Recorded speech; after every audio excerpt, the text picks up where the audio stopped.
This is a presentation of Northeast Streaming Sports.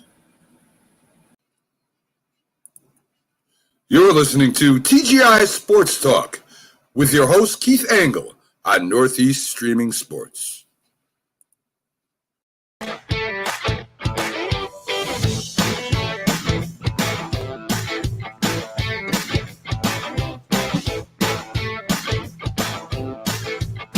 Good morning, everybody. Welcome to TGI Sports Talk's Sunday stream of consciousness right here on the Northeast Streaming Sports Network. I'm your host, Keith Angle. Great to be with you guys as always. Welcome to you who are watching live on Facebook and YouTube and Twitter and the other outlets. Guys, we're getting some really good views through those outlets, especially when I get a chance to share the show. Got to apologize to Carlos. I didn't get much of a chance to share our Friday show. But thank you. And I appreciate all the groups, obviously, that allow us to share the show to them. Whether, if I share the show, guys, there's good related content, I swear to you. And some of them are really, really good and receptive to the content. So thank you. Another hot day here in the Northeast. It's a hot day across the country, I guess. So whatever. As I'm trying to keep things from blowing around as my studio gets kind of warm, even with the air conditioning on. So, and I need a little bit of light. I've had the shades shut in my office forever. Anyway, today we will have on. Good morning, Rick Sherlock, and we just finished up a session on I did an hour, a little longer. I usually do about 20 minutes on the Mac and Jack show, but with Mac laid up, and we do wish Mac a continued speedy recovery. We hope to see him back in his pilot's chair soon on Northeast Streaming Sports and the Mac and Jack show. I have done a little bit longer stints on Sunday, so I kind of jumped real quick from there to here.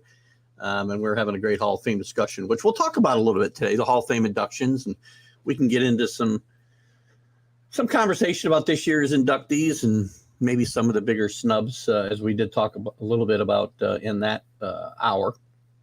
And also, I spent that hour with Jim Jeffcoat, former Cowboy great, and Jamie Paggs, Philly sports guy, and Robert Butler as well from Sportscope. So check that out later on if you haven't already. Well, we're going to jump around Major League Baseball today. The Yankees really scuffling yesterday. Not yesterday. 4 games in a row they've lost. I believe we'll take a quick look at the standings, but I believe the home field advantage has gone from 8 games over the Astros to 1. Very important. Again, on the Mac and Jack show, and they don't think he doesn't think, Jack, I should say, does not think it's important. It is, especially in this Yankee-Astro series, in my mind. Well, we'll talk about that, the Mets' resiliency, the Padres. Listen, let's not get too excited, guys.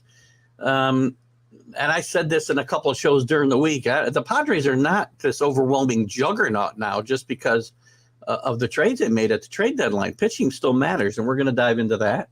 I want to give a little tribute to Vin Scully here today. We'll talk and some other stuff around the league of baseball, the league of baseball around the major leagues.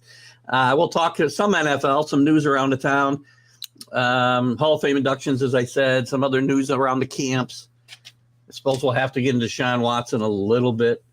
Matthew Stafford's injury, maybe a quick look at the season. We'll see how it goes. We got quite a bit of time to talk about baseball and football today. There's not a lot else going on. You got a topic, though. Bring it up, please. And then we'll have Mark Mancini on about 10:30-ish. And I know he wants to talk about the Padres because he's an LA basher. And he and I are probably going to go at it a little bit on this Padres thing. How's it worked out so far, Mark? How'd those 2 Dodgers games go the last 2 days? I think they got beat by a combined 15-3, if my math is correct. 15-4, if my math is correct, my Perth education. And I know he wants to talk a little bit about the Raiders. I can't get excited about a Hall of Fame, how they looked in the Hall of Fame game. He wants to talk about Watson and Kyler Murray, which we'll talk about, and also some other things. And guys, again, bring your topics. Only Mark Mancini gets excited because of his hate for the Dodgers. I'm sure there's a lot of there's a lot of fans who hate certain teams or hate certain. Listen, I hate the Red Sox. I'm also trying to be realistic about it as well. And listen, I love Mark to death, but sometimes, I know hot takes are what they are, but it's comical. I think the other night he was posting while they were down 7-1 against the Dodgers. So there's still some things to work around there. What else did I want to talk about? Make sure you check out this show. Will be on Roku, by the way. We mentioned all the live sites. We'll also be live on Roku, plausibly live on Roku at 12. So the show will be repeated. And then perhaps a couple of times during the week, we're going to try to get this show up a few times early in the week as well as a replay during the day or at night or something. What else? Check out Start It Up on Northeast Streaming Sports Roku app and the YouTube channel. We do it live at 6 a.m.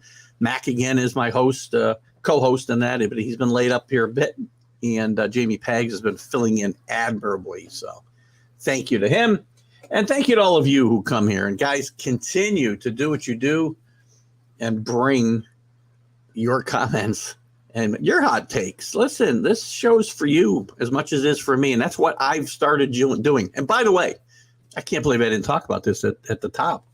This is today, I believe, is my official second anniversary of the first show that I did way back in the day when COVID was running rampant, and I was on Joe Altieri convinced me to start this show, and I was on Wake Up to the Vibes network then.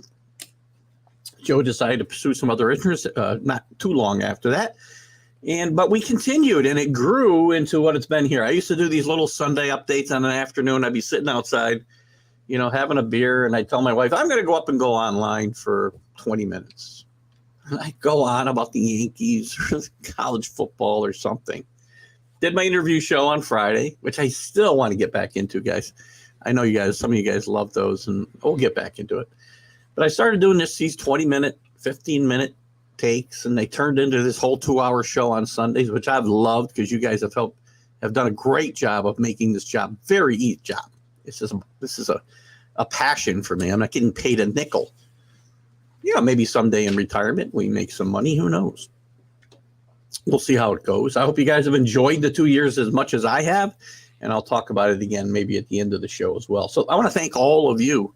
And I know a lot of you aren't here yet, but I do want to thank all of you, and we'll talk about it again in the second hour as well when we have a few more people on and some of our regulars, because you guys have made this a lot of fun for me and a lot of and easy.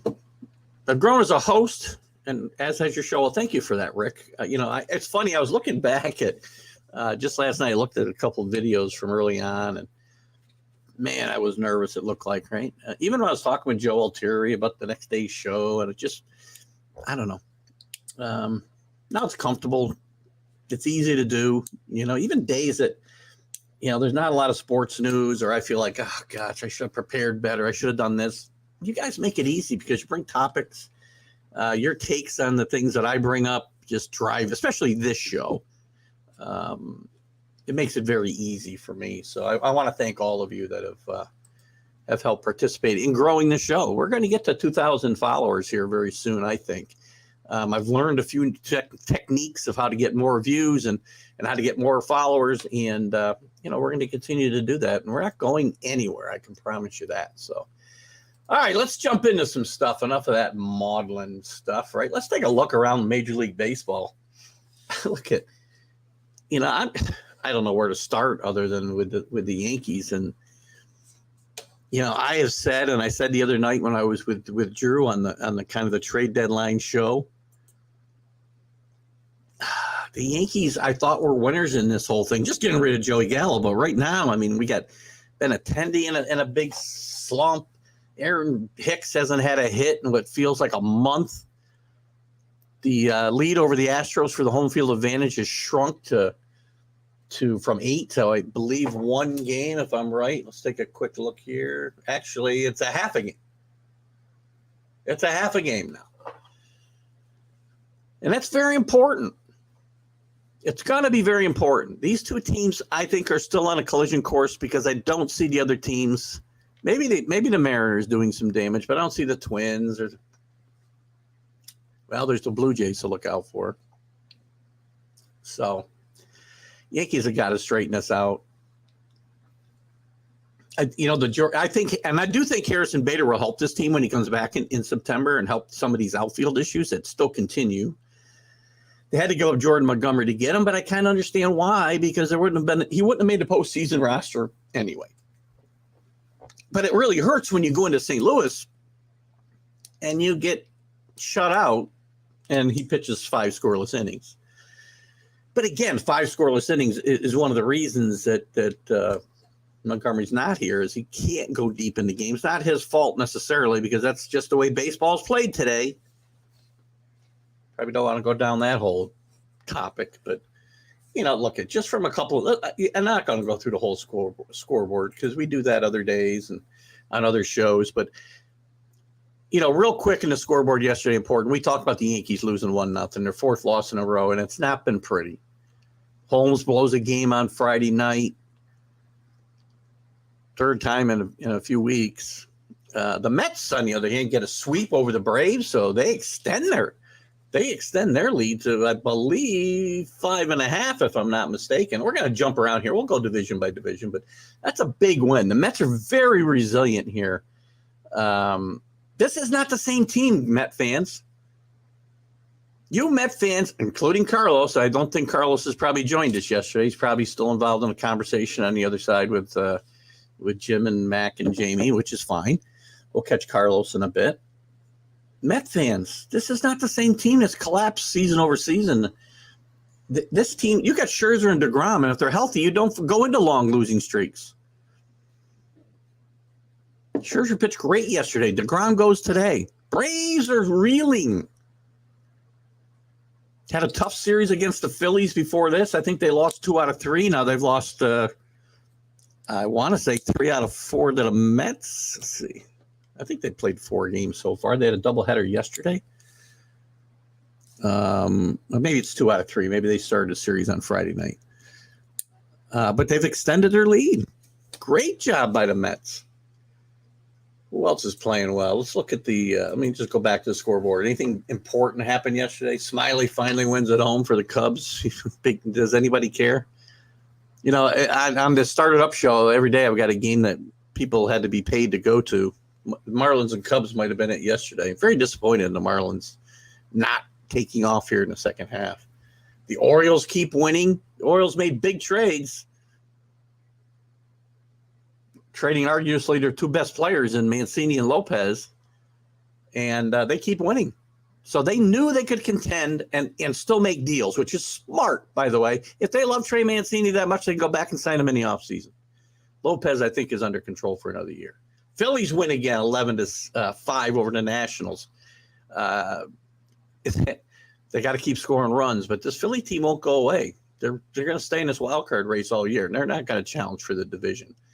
The Rangers, as Alan pointed out to me last night, I think they too hit the White Sox last night, and they get 8 runs as well. So look at the White Sox, we'll talk about in a second. The Giants at the A's, does anybody care? We talked about the Mets doubleheader sweep. Red Sox continue to lose. Twins get a win over the Blue Jays. Nice win for the Twins yesterday. Good pen help, which, again, Minnesota did a great job reorganizing that bullpen. And we'll talk more about it here this morning. Padres lose again to the Dodgers. We're going to talk about this a couple of times probably this morning, early on here during our baseball segment, and later on when Mark Mancini jumps on, because he's, again, as Rick said, Mark, and again, he cannot believe some of the things that he says. He's like, the Rush Limbaughs and the crazy commentators in the political spectrum. They can't believe some of the things that they say. It's impossible. If he really thinks the Padres are now head and shoulders above the Dodgers, he's crazy. I've still got the Padres 4th in line in the National League. To me, this still comes down to the Dodgers, the Braves, and don't count the Braves out. I think the Braves could potentially go back to the World Series. Their problems this weekend and this week notwithstanding. Remember, the Braves didn't get hot until this time last year. And I still have the Mets ahead of the Padres. It's about pitching. pitching still wins, especially in the playoffs, guys. Good pitching beats good hitting almost all the time. So, that's something you got to keep thinking of. Good morning to you, Carlos. We were just talking about some of the things that would be of interest to you. We're going to jump back into, I was just going around the major leagues a little bit yesterday. And I want to look, and we'll take a look at where some of these teams stand right now, as we talked about just a second ago. Finally got to find the right mouse here and get back to the standings. So, again, we're going to go kind of around the league as we do. What do you got here? Braves middle relief is struggling right now. Jesus, wrong mouse again. The Braves middle relief is struggling for sure. Let's start in Nashville. We'll give Drew a chance to pop in here. I guess we'll start on the National League East. I can retreat. Drew might be on and listening, and he may not be with us at all. It's always again, Drew did a long show with me the other day. So anyway, since Carlos is talking about the National League East, we'll start there.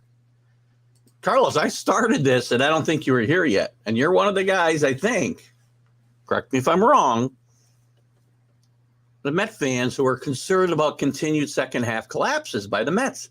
It is not going to happen this year for several reasons. You got a 5.5 game lead. And believe me, if I told you in April that you were going to be 30 games over 500 on August 7th, with one start from DeGrom, you'd have said, no freaking way. We'll get to some of that. Don't jump around too much on me yet, Carlos.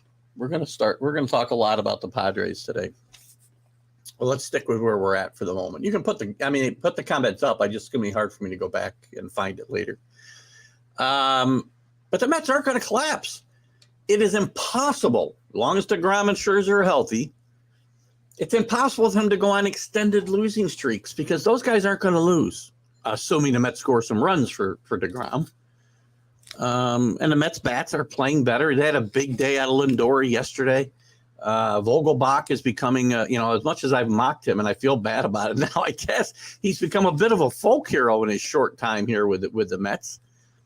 But they won't collapse. You got two aces out there. If they're healthy, you cannot go on extended losing streaks. Plus, they have a firmer hand in Buck Showalter.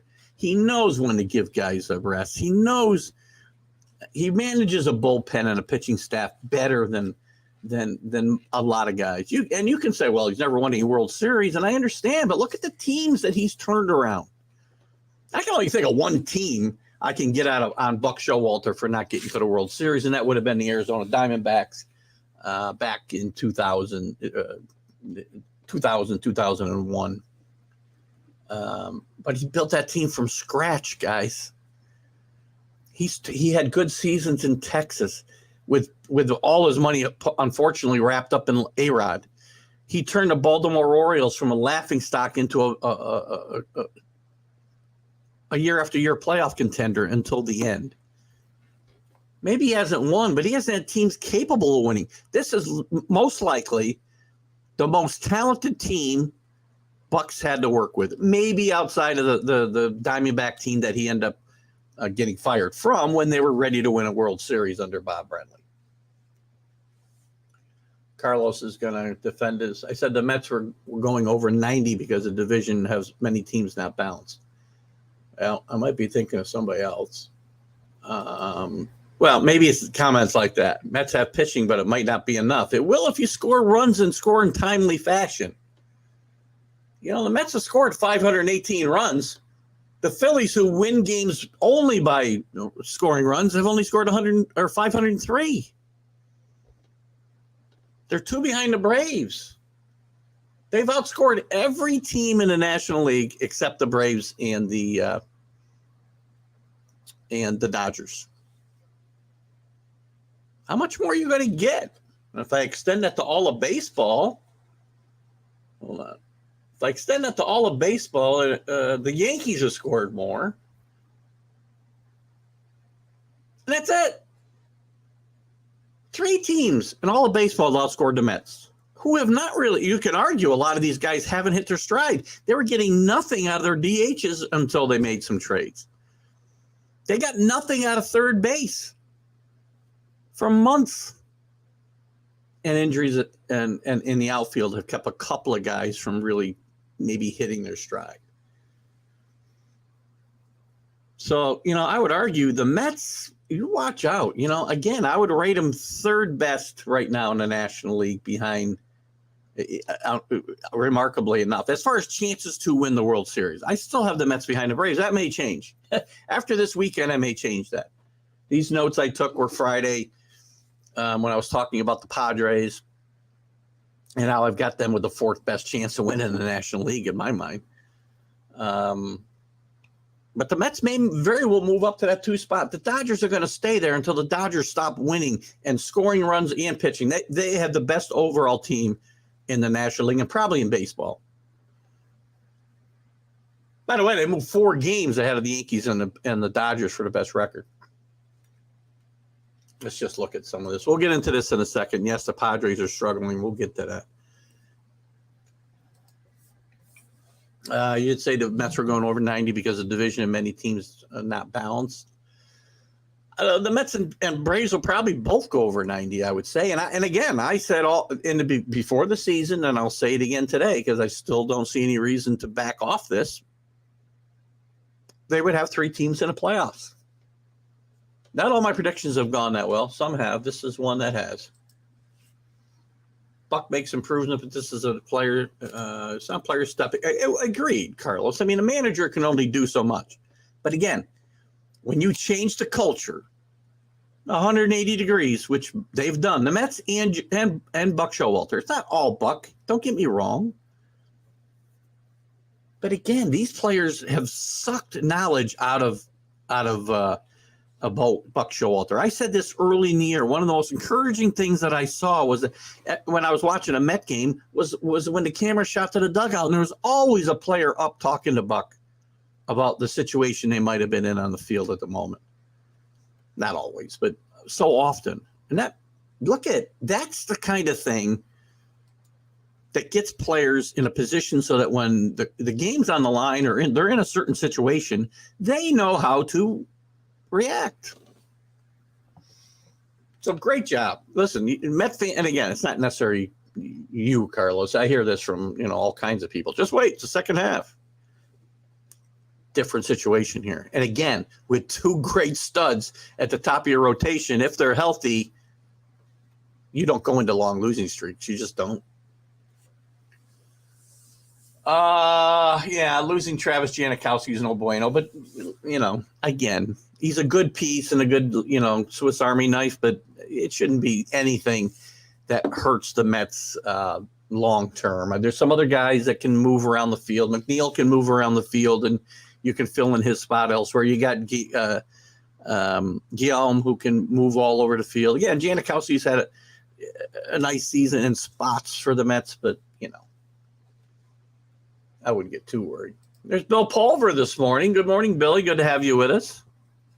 Nobody started trouble yet. We're all having fun. Good to see you, Billy, by the way, our world traveler, our Where's Waldo of TGI Sports Talk. Welcome, Mr. William Pulver. I was thinking about you the other day, Billy. Can I get together for a drink? These studs are older. That's this. Again, you get wrapped up in older players, Carlos. Just because, again, are they more likely to break down because they're older? Yep. But also, don't take away from the fact that guys like Scherzer and DeGrom and Verlander, DeGrom to a lesser extent, has been through these wars before, and they know how to win games without their best stuff. Justin Verlander is one of the great stories in baseball this year with 15 wins. And we've had this argument a lot. You cannot assume any more than I can't assume they won't break down. I always qualify my comments with if they don't break down. You can't assume they're going to. I mean, Scherzer's had one injury really in his whole career. It's not an issue, though. How's it an issue when DeGrom hasn't even pitched an inning? Now, I'd be more worried about the back end of that rotation. But again, even going into a short series, if I've got DeGrom and Scherzer's had plenty of time off this year, so he's not going to pitch an exorbitant amount of innings. DeGrom's certainly not going to. He's got to build his arm strength up here. I'd be worried about Walker, who got shelled the other day and had a bad second half last year.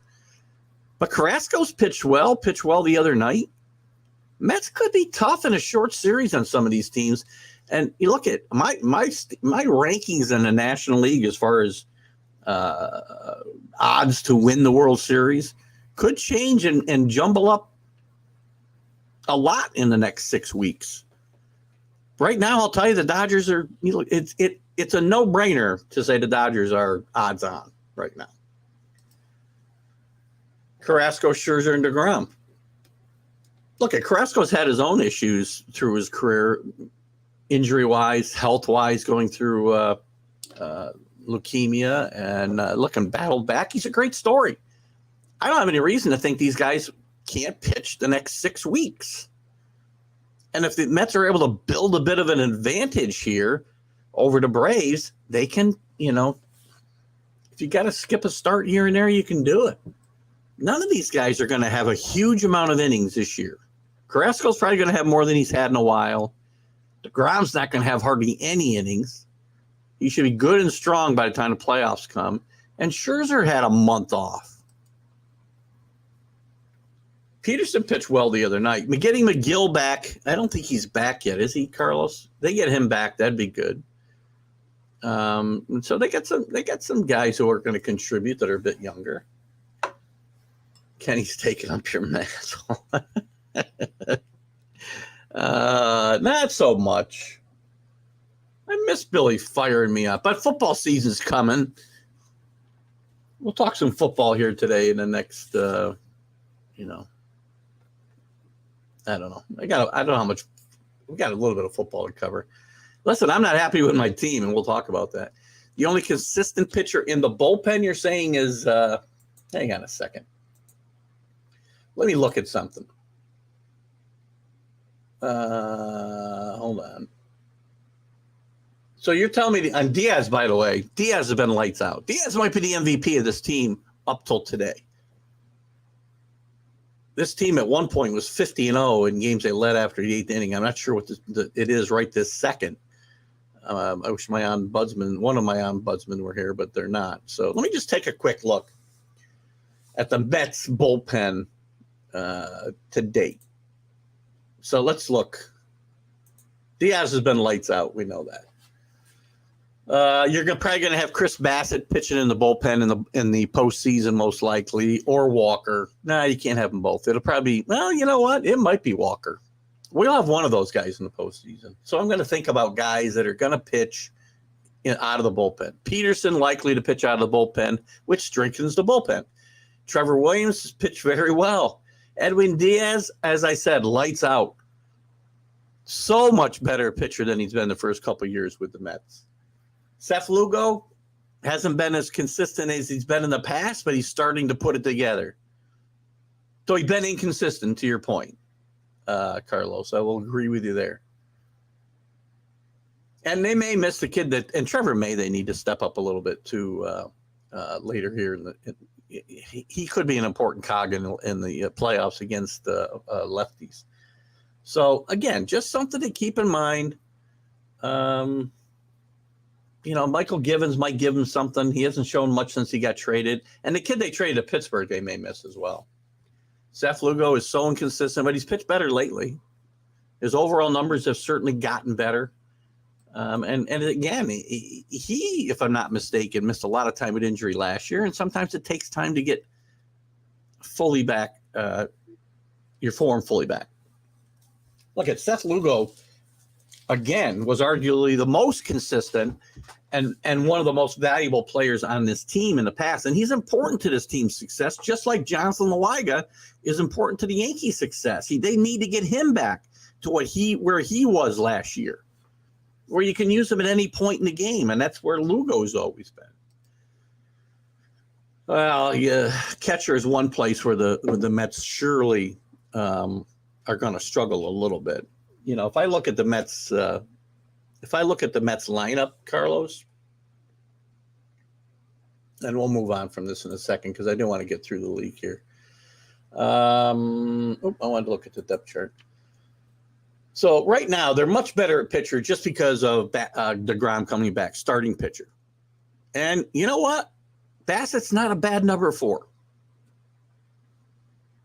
Let me get this out of here for a second. I'll come back to what you got here.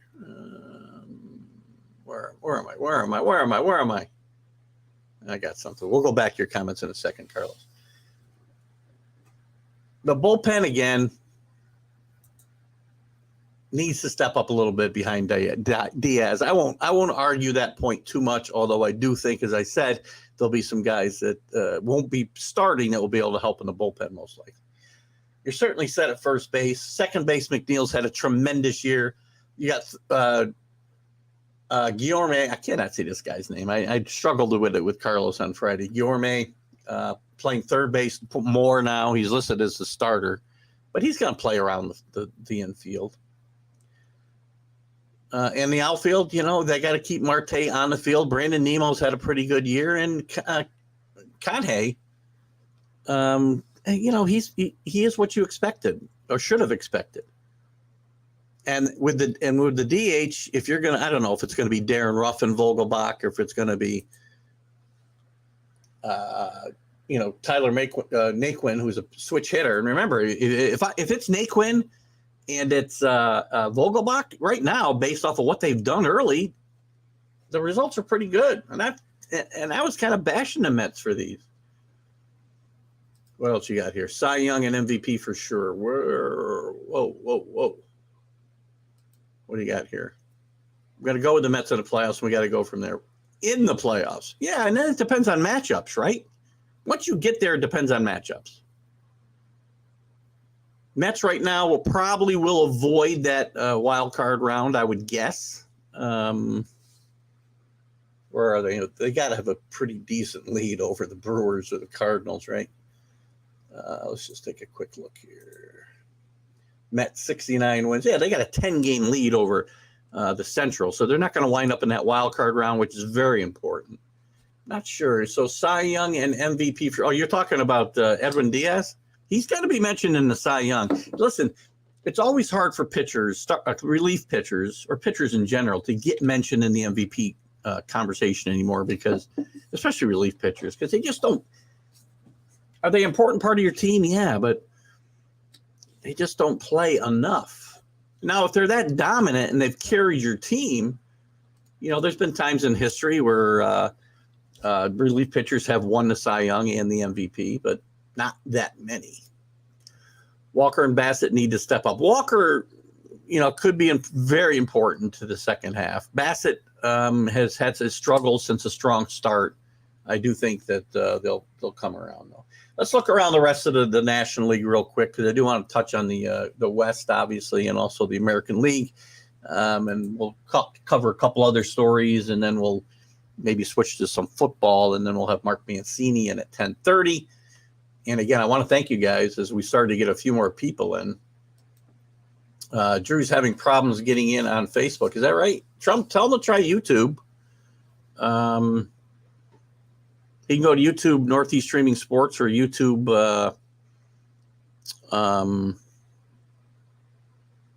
my show, TGI Sports Talk, or Twitter. Neil Bush, Diaz will implode after the first blown save, just like Chapman. I don't know. It's possible. I mean, he's had those streaks throughout his career, Neil, where that could be an issue. It hasn't happened in, what are we through? 3/4 of the season here? 107 games, at least 2/3 of the season. But, it's certainly within the realm of possibility. Guys won't let me get out of the East here. Braves can't find a swing with the Mets. The Braves have really scrapped around this weekend. Swanson had a tough time, and they've got some injuries where they can't really sit some guys who are struggling a little bit. So they're in a bad spot. Acuna's, I don't know. Acuna's killing the Braves right now. Absolutely killing them. I'm going to move on to the Central here, and hopefully Drew can get in here at some point. As I said, just pass that message along if he can catch it elsewhere. No, not sure why he's having trouble, but I apologize for that, Drew. And we'll certainly get some of Drew's comments once he comes in. And we got to get Drew some sound equipment or something. I'm going to have him on live. Central. Cardinals now are alone in first place, which might be the first time I've seen that. I could be wrong, but they've won 6 in a row now. And the Brewers are still scrapping. I don't know why they didn't pick up a bat at the deadline. Brewers were my pick, my dark horse pick to win the World Series. Again, they'll likely make the playoffs. I mean, I would think this team that finishes second here would get the second or third wild card spot. But the Brewers have not been playing good baseball, 5-5 in the last 10. The Cardinals just on fire. And they made some significant upgrades to their pitching staff with Monty going over there and Quintana from the Pirates. Bader was an important part of their team, but he's hurt. He hasn't had a great year. Hopefully, it'll help the Yankees in September. But this team, this division, probably not going to do much in the playoffs. And this will be the one. Probably, I got a really good shot at getting all my teams in the playoffs that I thought would. My World Series pick might be a little rough here. Let's see what Neil's got here. Hold on. Yes, I know the Cardinals have beat the Yankees now 2 straight, Carlos, and it has not been pretty. Holmes blowing the game Friday night, and then Monty shutting them down last night. Yeah. Cardinals playing like the 69 Mets, can't do anything wrong right now. That's probably a good comparison. I mean, you look at the team, Neil, it's a young team, plus some guys who, have scraped around. Paul DeYoung, who got sent to the minors earlier this season, came through with the big hit of the game on Friday night. And that's what you're starting to see, guys. And I got a gripe from Friday night, by the way, about the Cardinals. And again, it's about players in general. But where was I going with this? The Cardinals are getting scrappy. There aren't a lot of big names on the team. When you look at it, you got Goldschmidt, you got Ariendo. Yatter's not having a good season. Molina's really struggling. But there's a lot of kids. Tyler O'Neill. The other kids are going to escape me right now. Let me look real quick. Let's look real quick at the roster since we're talking about them. Let's go quickly to the Cardinals. They got some really, really good kids, young guys playing really good baseball. Oh, one old guy, Adam Wainwright, by the way, who's I think was a year behind me in high school, if I'm not mistaken. But you got Tommy Edman playing really good second base. You got Paul DeYoung starting to play better at shortstop after a trip to the minors. You got Tyler O'Neill. You got Dylan Carlson, who's one of the better players, young players in baseball. Lars Nootbaar, Nolan Gorman. You look at them, and, I think the 69 Mets are a really good comparison. We'll jump to the White Sox in a bit. White Sox are dead. I'm telling you right now. I've said it for a while. The White Sox are dead, and they're going to blow this team up. But we'll talk about it. Let me get through the National League here. Ariendo, isn't that what I said? Did I say A? Or did I pronounce the A, Carlos? Sorry. Can I just say Nolan A? I mean, no disrespect. I just, God, sports need more Smith than Jones for guys like me. Terribly politically incorrect, I understand. Ariendo, isn't that what I said? Damn. Anyway, let's move on to the National League West. Look at the Padres. Everybody knows the Padres did well. And I think I said on the show Wednesday night with Drew, when we recapped the trade deadline, and I've said it a couple times, and I'll get into it, Mark Mancini, at 10:30, that this will be a bit of a spirited debate. Padres got to show me something. No pitching behind Musgrove, and Musgrove didn't pitch well the other night. They give up 15 runs the last 2 nights, the pitching staff. This team is not And they're going to get Tatis back. Tatis started or is getting ready to start a rehab assignment. But I'll say it again. Good pitching almost always shuts down good hitting come playoff time. Not always, almost always. Look at the Yankees since 2017. Cleveland shuts them down. The Astros shut them down twice. The Rays, who had a good staff, shut them down. They just, with the Rays, when they could bring out, 7 guys out of their bullpen throwing 100 miles an hour. This Padre team, while it's loaded with star power, may not be built to win the way it is constructed today. Now, that doesn't mean that's the way it'll stay constructed for the next couple of years.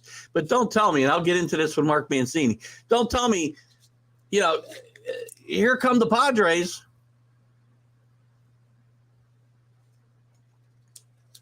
They lost 3 in a row, 2 in a row to the Dodgers. This is a weekend they could have made a statement. And they've gotten blown out in 2 games.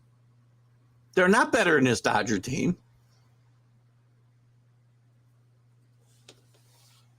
Will they make the playoffs? Yes. Then it may come to matchups. Right now, they're the 4th best team with the 4th best chance to win the World Series in the National League, in my mind. Behind the Dodgers, number 1, and then the Braves and Mets, depending on the order I want to put them. Right now, I guess I'd have to move the Mets ahead of the Braves. But the Braves get hot. Don't remember, they didn't get hot until just this time last year. Padres will be competitive, but that pitching, yes. And again, competitive where?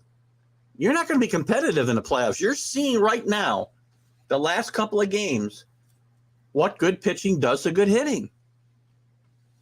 And good hitting, by the way, on the other side. People are discounting the Dodgers big time. I have no idea why. 74 wins, guys. Almost a 700 winning percentage. Best record in baseball. There's nowhere to go for upgrades on that pitching staff now, Carlos. Can trades get made in the waiver period? Sure.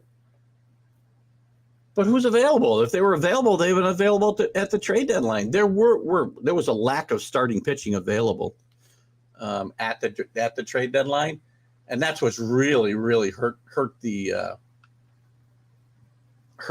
Padres here. I just don't know where they're going to go get the pitching that they need. They went out, got Hader, who I think will be a plus, but Hader's no good if your starters are going to get knocked around in the early innings. Dodgers take the division for sure, Billy. The question is going to be, who are they the favorite in the National League? I think they are by far. And Mark Mancini is going to come on here, and I guarantee you, I'll make you a bet right now. He will talk about how the Dodgers haven't won a World Series in a full season since 1988. Okay, when the Padres ever won a World Series? I don't remember it. I could have been sleeping. Dodgers are like the Braves of the 90s. I'm only talking about this season. This is a better Dodger team than they were last year. And the Braves ran into the Yankees, and the Braves ran into better teams. They were very good, very consistent. They were very good teams they lost to. It's not like they lost to teams that were awful.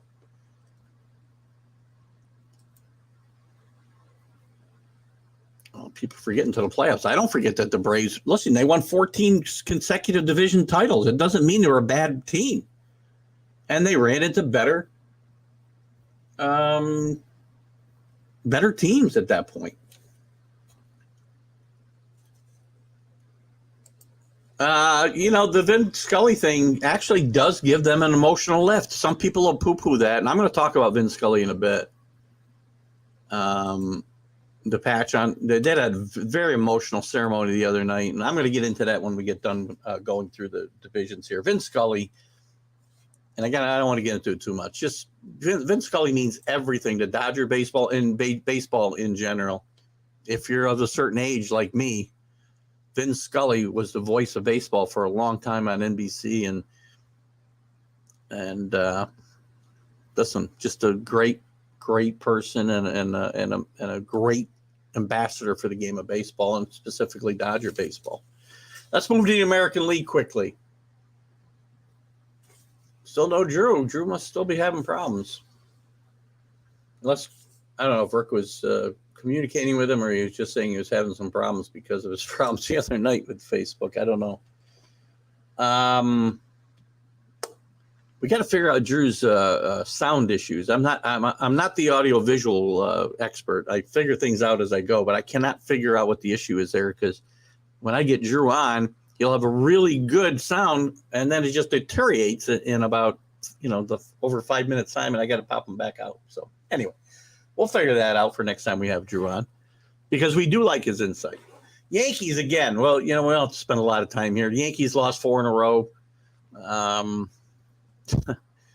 They've got to figure it out. They've got to figure out how to score runs without hitting home runs. The base running has taken a step backwards. It's one of the things that was really improved this year, and they've taken a step backwards. There's Drew. We'll get your comment in a second here, Drew. Actually, let me see what you got here. I had to jump through hoops on YouTube to get on this way. Seems Facebook has me blocked as well as Neil. So I'll take a look at that afterwards, Drew. And we'll see what we can do. That'd be very weird. And we'll talk about it.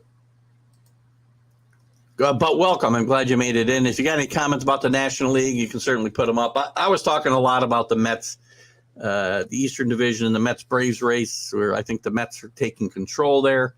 And the Padres, let's slow our roll a little bit with the Padres because they need pitching. Do I feel the Yankees are in trouble? I do feel the Yankees are in trouble. I don't think they're in trouble of missing the playoffs, but as I've said all along, even when they were on a pace to win 118 games, I didn't care if they won 118 games. I need to win 12 games in October. Team's not built, again, to do it the way I can see it. Now, they could get together. If Benintendi starts to hit, Bader comes back in September, and they start to manufacture some runs and not need to hit home runs to score runs, well, then that could change. But right now, good pitching beats this team. End of story. You just messaged me on Facebook Messenger. I'm on the air. Why would you do that? All right, let me see what Carlos has said. Drew has to. Oh, okay. We'll talk about that. Carlos has some. Thank you, Carlos, for that. Drew had. We'll talk about Drew. Telling Drew specifically, Carlos might have a fix for your settings for the microphone. Carlos is a bit of. I think Carlos was in the audiovisual school, club in school. I wasn't. Rick, I don't think you were. Seems the COVID vaccines are wreaking havoc with Benintendi's swing. I don't even know. Maybe I missed the story. Did he get the vaccination? I don't know that he did. And I'm not going to say he didn't because I know Merrifield did for the Blue Jays. And what's the deal, by the way? By the way, the Blue Jays are playing good baseball. They lost 2 in a row, but a team to be reckoned with maybe in the playoffs. The American League still comes down to the Astros and Yankees in my mind. So when I say the Yankees are in trouble, Alan, I mean in that regard. And, what is the deal in Canada? So you just have to have one shot and you can enter the country. You don't need to have the booster or the second shot and the booster. And like I've got to jump through hoops everywhere else. I'm a little surprised. Merrifield gets one shot and maybe it's Johnson & Johnson. So it's all in one. I don't know, but it seems odd. He gets one shot and he can play. Yankees need pitching to win the World Series. Listen, I don't think I am not worried about the Yankee pitching. If I can go into the playoffs with Cole, fix your second half problems, Garrett, and I'm confident he can, and don't tell me about Spider Tack because he's pitched plenty of good games this year without it. Tyone has pitched really, really well. I'm confident that he can carry his weight in the playoffs. Nestor has given me no reason to think he won't continue what he's done. I had my doubts early in the year, but there's no reason to think he can't. Then I got Montos and I got Severino. The pitching is not going to be a problem. Unless the bullpen continues to break down, that'll be a problem. The team needs to score runs. Carlos, they didn't lose in the playoffs in these previous years to the Astros and the Rays and what because they didn't pitch. They lost because they didn't score runs. Although Cole didn't pitch well in this game last year for sure. COVID-19 still it is. Again, it's not as serious, but some of these countries and they're certainly the regulations are hurting as much as the disease itself. Trying to keep my head above Alan's comment here. After seeing the White Sox the last 3 days, I feel that their main problem is their bats haven't produced. Well, their bats and their pitching. If not for Dylan Cease, we'd be talking about Sox being swept. The Sox are a rebuilding team. I'm going to tell you right now. I said it the other night. I said it for a few weeks. This team doesn't find a way to straighten things out, get to the playoffs, and then win a series at least, they're going to blow this thing up. They'll start with the manager, and Abreu will be gone. You may see them break up this team entirely because this team was built to win now. Until baseball's equivalent to Marco Polo, picked up on waivers by the Colorado. That's a fate worse than death for a pitcher, isn't it? Especially one coming back from injury. Oh, let's see what else we got here. You need to be fully vaccinated in Canada. Well, then tell me why Dirk Merrifield can play. Did Dirk Merrifield not play in Toronto yet? Let's take a quick look here. Where have they been playing? Well, they've been on the road, so I guess it hasn't come into play yet. So I guess we'll find out this week. But my understanding was he got a shot and he could play. Don't see how he's fully vaccinated after that. But regardless, enough about COVID. Neil, I think Severino will be in the pen for the postseason. He pitched really well out of the pen last year when he came back, and he certainly gave the Yankees an emotional lift. I know he's upset with the Yankees for moving him to the 60-day disabled list because he felt he was ready to come back and pitch. Get ready to pitch anyway, and the Yankees really want him to go through pretty much a full spring training now. So he probably will be in the bullpen because, again, I don't think you can move Nestor to the bullpen. You can't move Cole there. So you got Montos. You're going to go with 4 starters. Unless you move Taillon out there, I don't know that Severino's probably the best bet. And he could be a big plus for that bullpen in the playoffs for sure. Allen, 4 runs in the first 2 games, getting shut out. Yeah, look at White Sox are done for sure. Yeah, well, look at baseball in general has turned into. I saw this comment. I don't know where I saw it, so I'm kind of paraphrasing and I'm stealing this comment a little bit, but it might have been from Phil Mushnick's column in the Post today. I'm not sure, but he had a reader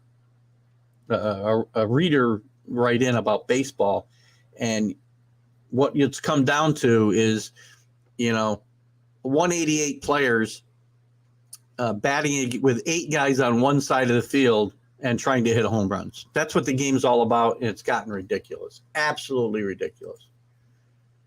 Whitfield. Did I say Dirk? I didn't think I gave a first name because I was struggling with his first name. I thought I said just Merrifield, so I might have mumbled something. It feels like there is a Dirk Merrifield out there, though. Hopefully Canada gets back to the real world, vaccinated people. Agreed. I'm not going to get into a COVID debate, but whatever. Here's the deal. The regulations are what the regulations are. If you want to be able to participate in events in Canada, then get vaccinated. I don't know what to tell you. And I'm not a pro-vaxxer, anti-vaxxer. You know what I do? I do what my doctor tells me to do. Everybody else can go listen to whatever propaganda they want to. And Neil, this isn't a comment on your comment. It's just in general. I've said this all along. Anybody's not listening to their physician. He told me, he told me all along, get the shot, get the second shot, get the booster. Now he's telling me I don't need a second booster, that it's not going to help. So I'm not getting it. Who else would you listen to other than your primary care physician? Nobody knows my health better than him. I've been seeing him for 35 years. Anyway, I don't know how I got into a COVID discussion. I probably brought it upon myself. That's fine. Dane Dunning, a guy who's 1-6 coming in, shut out the team down. I know. Let's not talk about the White Sox anymore. They stink. No, I didn't say they were. It all revolves around a manager. But Tony La Russa was brought in here to win now. The team was put together to win now. They're now winning. They're going to blow this thing up unless they find a way to really get hot here, which has happened, by the way. It's early in August. We've seen teams the last 3 years, the Braves, the Nationals, get hot right around now and carry it through the World Series. Do I see that? It does not feel like that's going to happen with this White Sox team. Yeah. No. You missed the whole point, by the way, Carlos. And by the way, that's not a done deal that the shift is going to be eliminated. Teams should be able to shift. I don't know how many times we got to have the same conversation. Why put in ridiculous rules to compensate for the inefficiencies of batters at the plate? Because I played baseball my entire life until I couldn't play anymore because I was too old and broken down. And the job was always hit the ball where the players weren't. And if you're going to give me one entire half of the field, then oh my God, never mind. Britton could come back. That would be interesting too. And he would be eligible for the postseason because he's been on the injured list and on the 40-man roster. He could give the Yankees a lift if he's okay. Now, again, got to get him back to get his arm up to major league level. That's a good call. Again, another stupid rule. Ridiculous rules put into play for what reason? Speed up the game? Enforce the rules in the damn rule book. Don't care about why does it need to change? Well, look, Carlos, it can change for you. And I will continue to tell you I hate the changes they're taking to a game that I've watched my entire life and didn't need changes. And now all of a sudden they feel they need them. To do what? Attract video game players? Another ridiculous idea. Not beating you up, Carlos. It's the ideas that Major League Baseball comes up with. The team may do that as the Mariners. Another good call. Castillo gives them a trio of pitchers that will be tough to beat. The Mariners will be a tough out in the playoffs. They're going to fall into that first series of games, though. So that's the problem. They want to make sure they get a home field advantage because that wild card round, all 3 games, if necessary, will be played at the team with the better record. Surprised to see you defend an old coach and manager. It might have been a tertiary defense, but 2 seasons, spring and summer and fall. What the heck does that mean?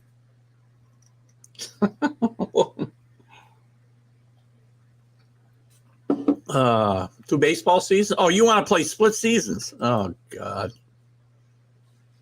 This sounds like more soccer stuff creeping its way into baseball. Lusa caught napping. I did see that. That was pretty funny, by the way.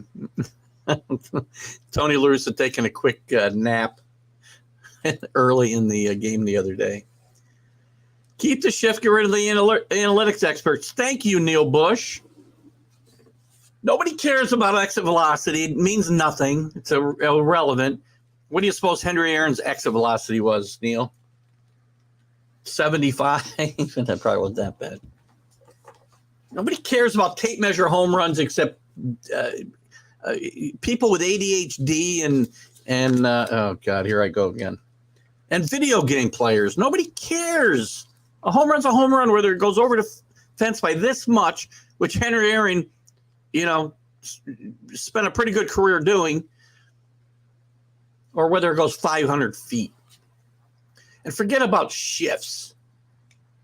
Hit it where it isn't. Tony Gwynn, shift Tony Gwynn. And by the way, shifts aren't new. Ted Williams, they shifted against. What do you got, Drew?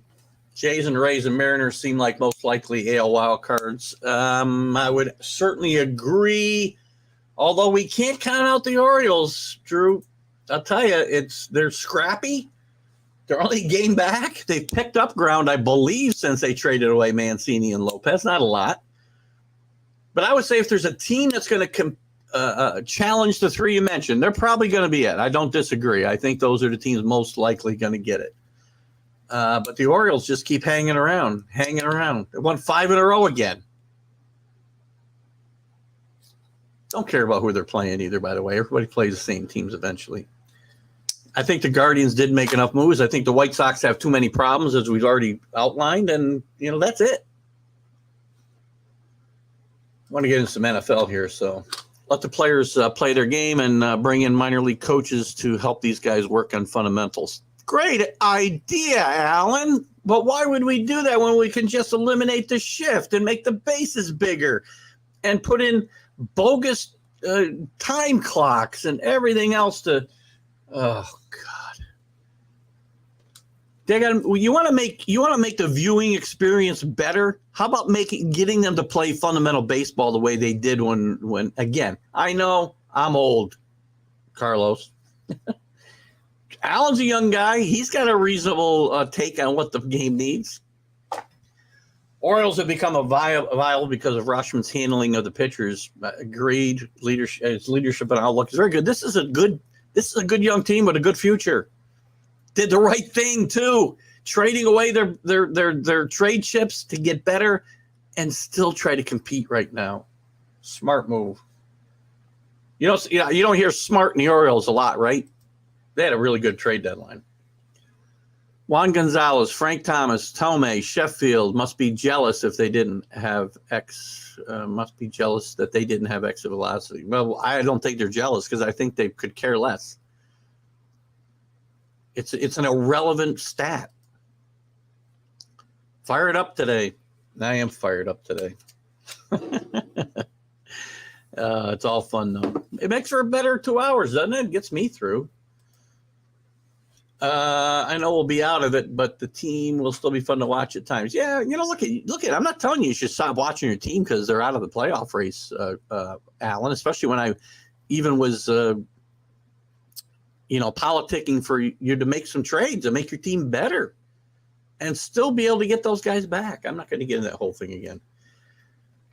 Now the DFA of Famil Reyes, what's he hitting? About 200 or that? I don't even know, but. He had a great year last year. But again, he is emblematic of what's wrong with the game today, right? What's he got? 100 plus strikeouts in the low 200s or mid 200s at bats? The Joey Gallo syndrome. What's wrong with the game? Exactly what I said before. Guys hitting 188. He's probably not that bad. Trying to hit over a shift. Hit it the other way where there is nobody. Seems pretty simple, right? What do you got here, Carlos? Griffey's still getting paid, so I didn't add his name to. I don't know why that would matter. I don't know why you see and again, I hope you're just pushing my buttons a little bit, Carlos, because if you're that hung up on excellent velocity, then I don't know, the game's not for you. Rays have blown 25 saves. Fairbanks coming back will probably help them a little bit, although he hasn't pitched great, I don't think, since he's come back. He's been out most of the year. A lot of the young arms that they wanted. Remember, this is a team that lived and died with their bullpen here a few years ago. I think I said earlier in the show. They had, they had like 5 guys that come out of the bullpen throwing 100 miles an hour. And that's important to the way they approach the game, which I'm not necessarily crazy about. Show players video of Pete Rose explaining how he got out of hitting slump. Show them Pete Rose. Show them Tony Gwynn. Show them Rod Carew.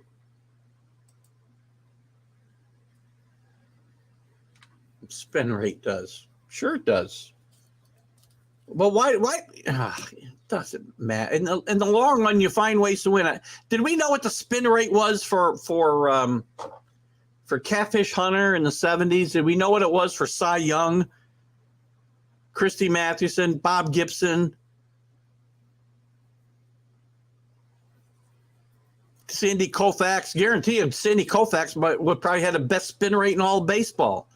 And I can think of some great pitchers some bad pitchers who probably had good spin rates and lost because they didn't know how to pitch. Whatever.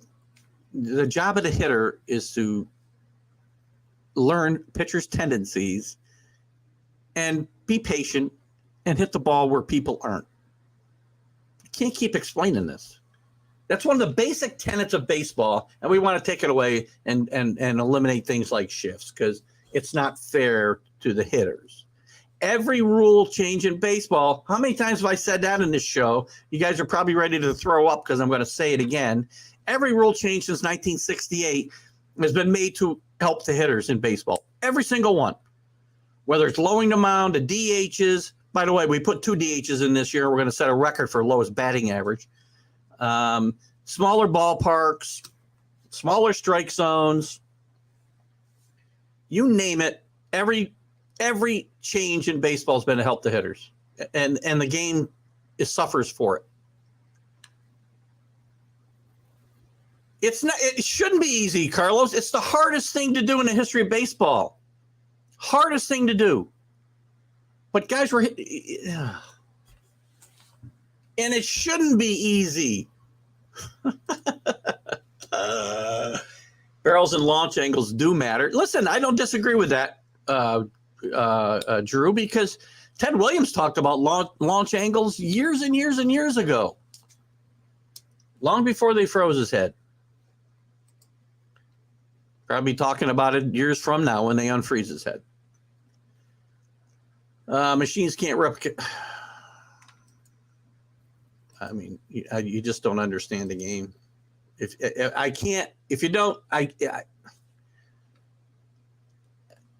I'm at my wit's end with you, Carlos. I don't know how to explain the game to you any better than I have.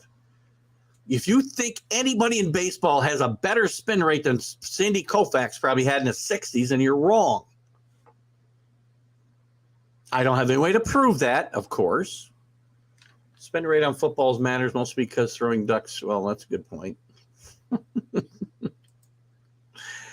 So how do you practice to get better? Just practice hitting the ball the other way. I know what you're saying.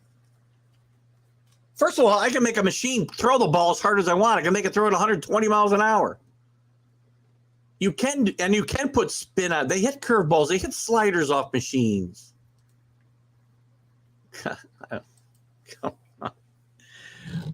Come, Carlos, you just want to make it easier to see runs scored. That's it. That's all you want to do is make it easier for the hitter. The game evolves. I get it. Then pitchers and hitters should have evolved the same way. Not continue to make rule changes to help hitters because you think it'll sell more video games. And, if that's what guys want, then go watch something else. Go watch wiffle ball. I was being facetious, Carlos. We're going to move on here. Let me take a quick break. I want to show a couple of announcements. We're going to get back, and I want to talk about a little bit of the I got to talk about Vince Scully. Let's take a quick break. I'll be right back after these messages, guys, and we'll talk more. I'm going to talk a little bit about Vince Scully and the NFL. The Hometown Foundation is excited to bring back the Dream Ride Experience, August 26th to the 28th at Connecticut's Farmington Polo Club. Join us in celebrating the accomplishments of our Dream Riders. while enjoying live music, a car and motorcycle show, family fun zone, pet adoptions, canine demonstrations, the Fireman's Chili Cook-Off, and much, much more. Get your tickets today. I mean, you can see right now, without LeBron, Lakers are struggling. Let me tell you about a team I hate, all right? I know the Dallas Cowboy fan is here, so I had to make sure he knew how much I hate this team. I'm ready. I've often said that the people who run baseball, they try very hard to ruin it. I'm from Brooklyn. I don't have a problem saying it to his face. Oh, from Brooklyn. Hey, guess any.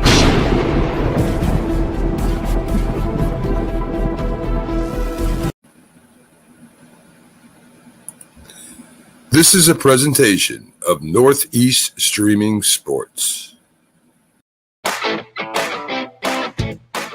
All right, guys, we're back for the second half of the show, a little bit late. Very spirited first hour. Thank you, Carlos. Let me change my banner. I do want to chat before I jump into the NFL, and I want to talk a little bit about Vin Scully. Not too long, because I might get into it with Mark Mancini and see if he can manage to bash Vin Scully along with the rest of Los Angeles. And I got a couple comments to get through here quickly. It's timing, guys. Said, I don't want to get into this whole debate, but you're right, Alan. You're on the right side of this argument. Carl's on the wrong side, and that's all the way it's going to be. For me, again, I don't pretend to know everything, but I know from playing the game how to figure it out. Drew's got to head out. I'll take a look and see what the issue is, Drew. Maybe send me a quick message and tell me exactly what the problem was telling you, or send me a screenshot of the error message. Bryant Young, we're going to get into that. And you're absolutely right. I'll go back to your comment there. I'm not ignoring it. I'm not going to get into this anymore today. Guessing is part of baseball. Vin Scully, guys. Vin Scully passed away this week, and whether you're a Dodger fan or not, Vin Scully is one of the great announcers in the history of sports, not just baseball, but in the history of sports.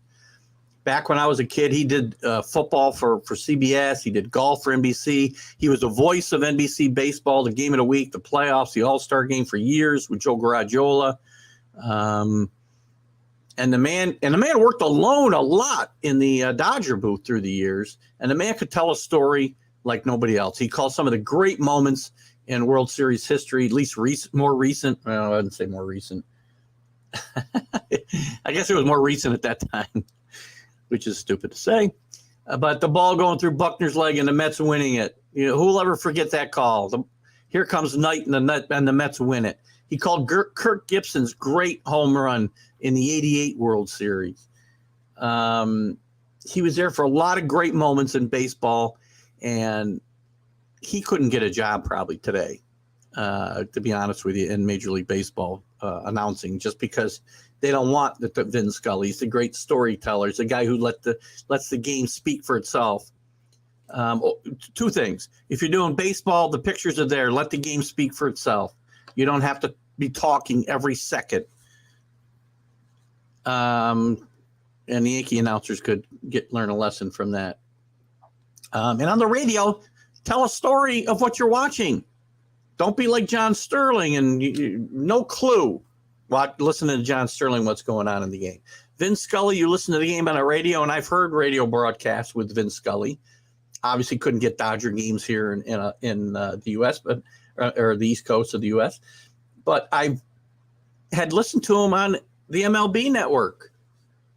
On MLB.com, where you can get radio casts of shows and whatnot. Nobody ever did a game and told the story of the game the way Vin Scully did, and he would be sadly missed. And announcers today should go back and watch what Vin Scully and how he did the game, and you would certainly get something from it.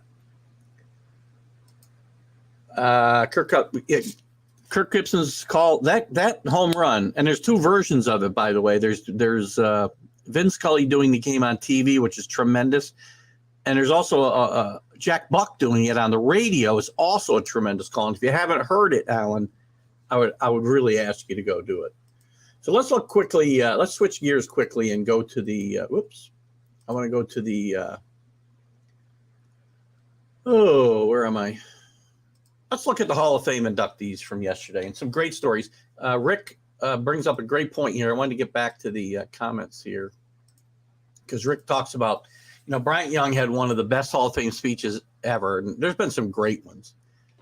And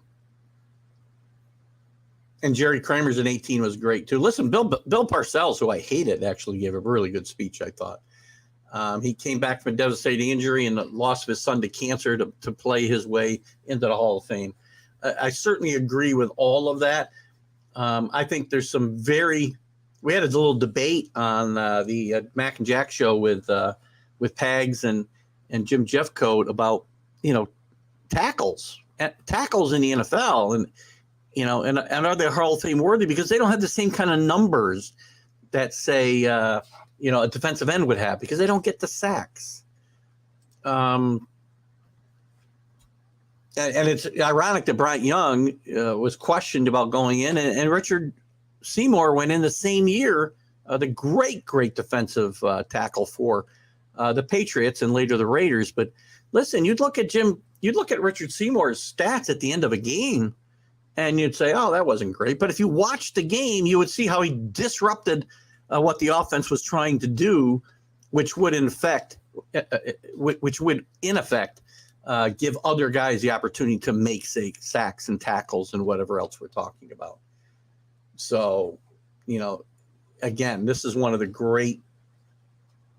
great players that are unsung, and you need to see defensive tackles. Now, these guys aren't as good as Joe Young, as we talked about the other day, but they are some of the great players in the history of the NFL, and they deserve to get their kudos here as they did yesterday.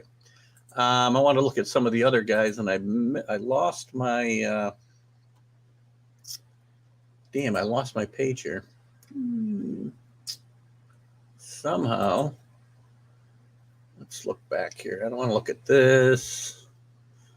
That was notes around the hang on one second. We're probably not going to get around training camps too much. If you guys got stuff you want to chat about, we can certainly do that. But there was something I was looking at here. Here we go.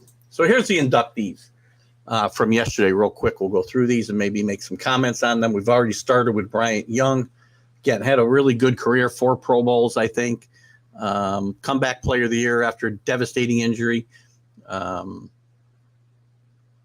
He gave a very moving speech yesterday in the fact that his son's favorite, and I think he died at 22, if I'm not mistaken. And I'm not sure how old he was. I shouldn't say this. But I know his favorite number was 22, and he made remarks about, going in the year 2022 and what it would have meant to his son for sure. So great moving speech by Bryant Young yesterday. And again, a really, really good ball player. We had a little bit of debate about Tony Baselli and whether he actually deserved the Hall of Fame honor. I think Tony Baselli does. Was he as good as some other players on the offensive line? Was his stature increased because of where he was drafted and the talk?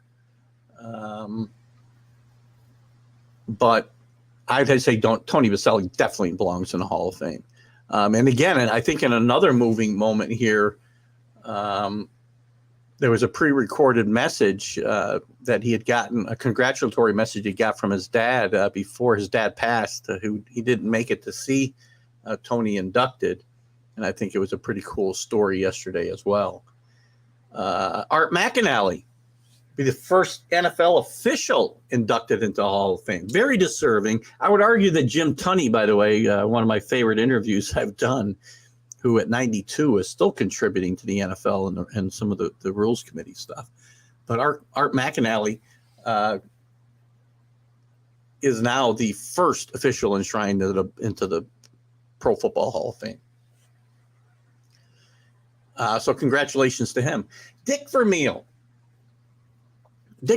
who won Super Bowl with the Rams after rebuilding the Eagles into a great team and losing a Super Bowl and stepping away a year later. One of the first documented cases, if you will, of burnout.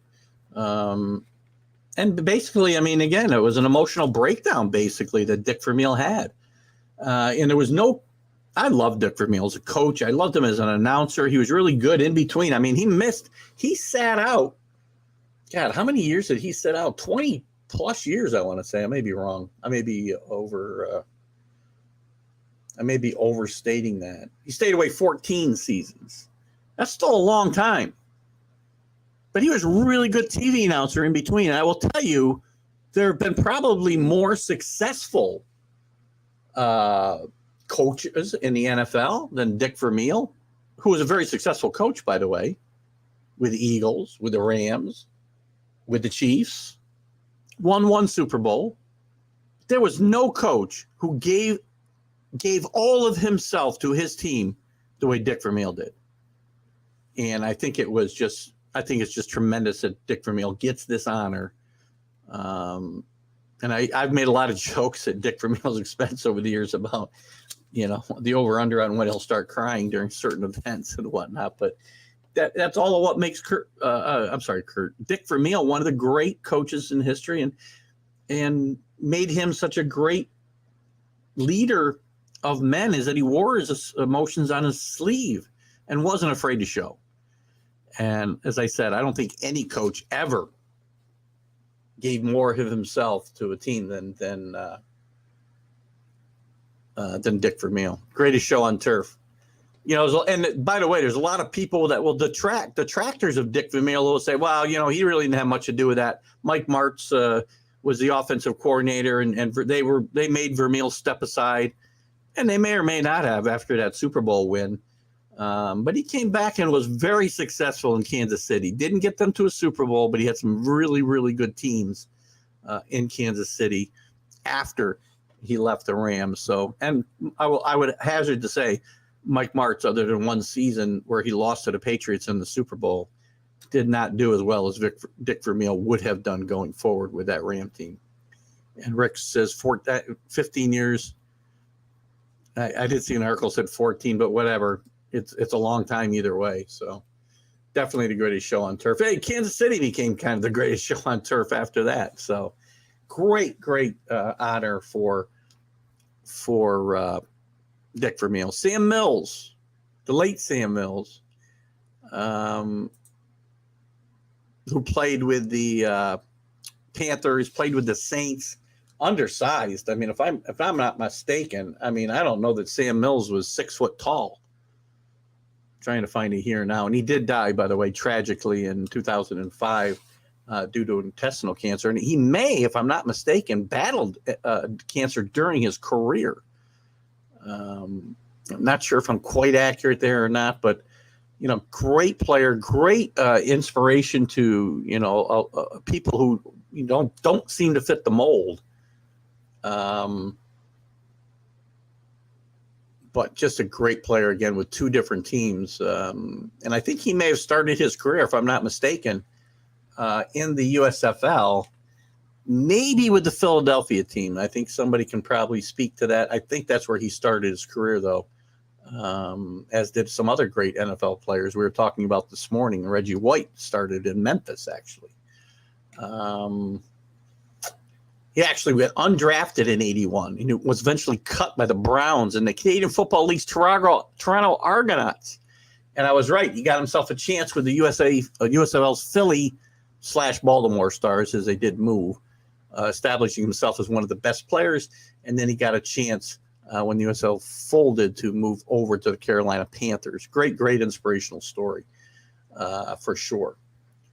How are we doing for time here? Mark could be coming in at any time. I don't want to miss anybody here. We talked about Richard Seymour going in. Tremendous player with the Patriots. I know I'm missing some guys here. I don't know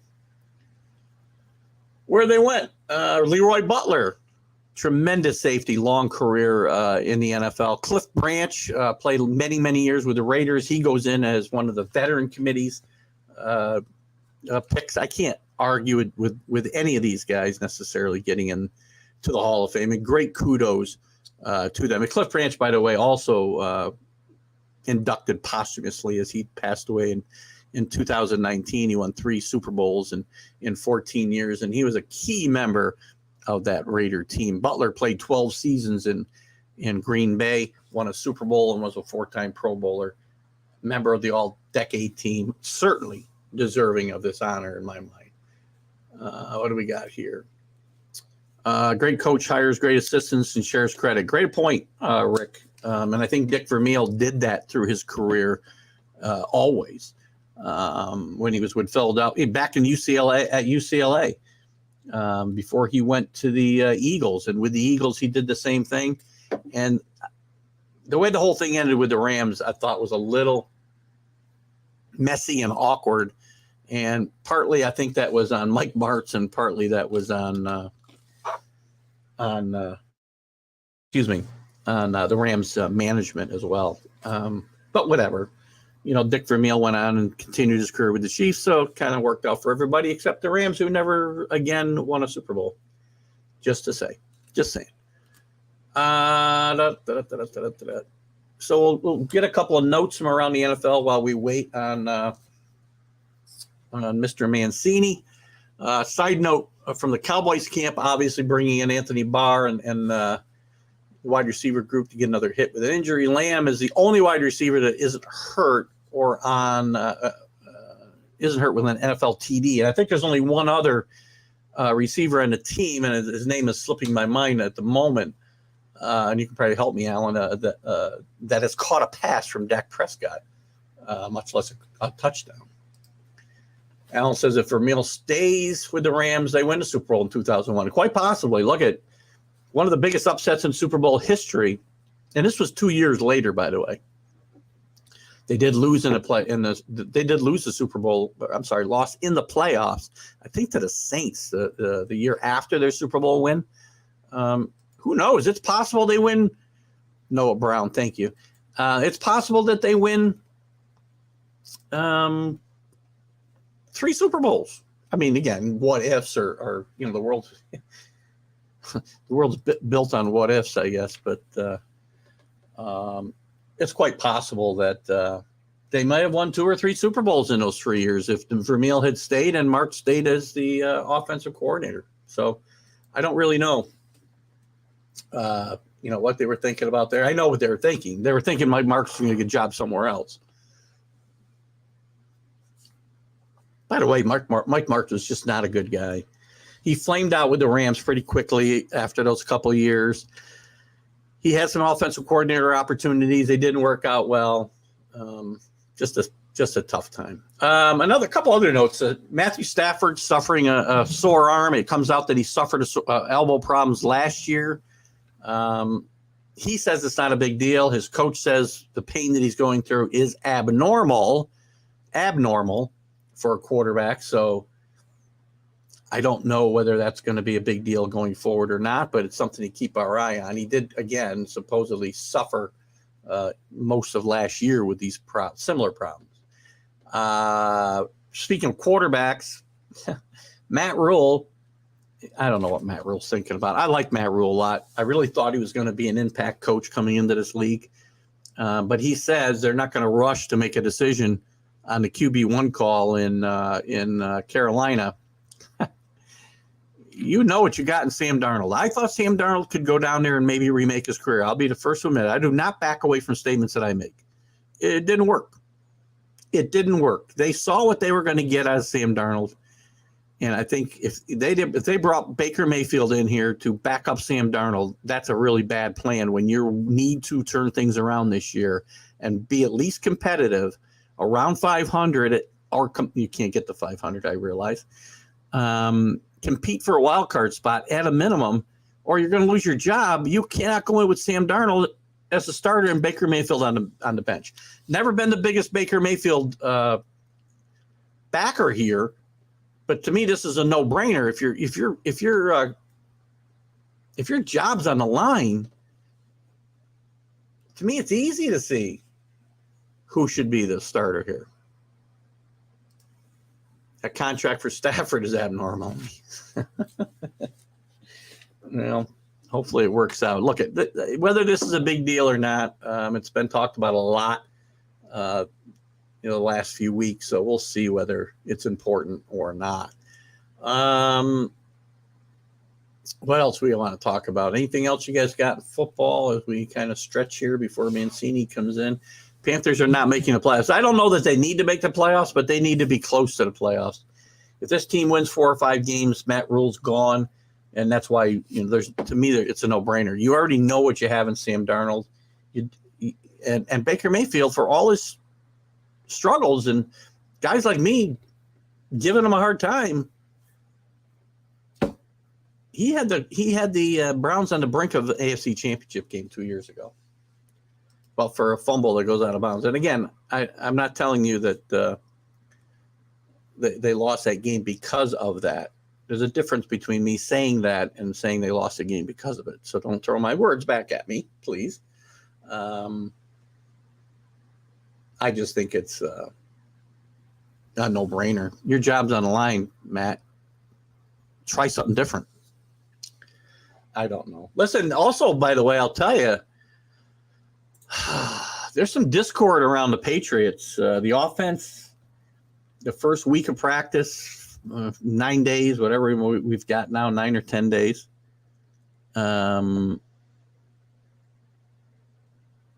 Is not it's not going to be a pretty sight here if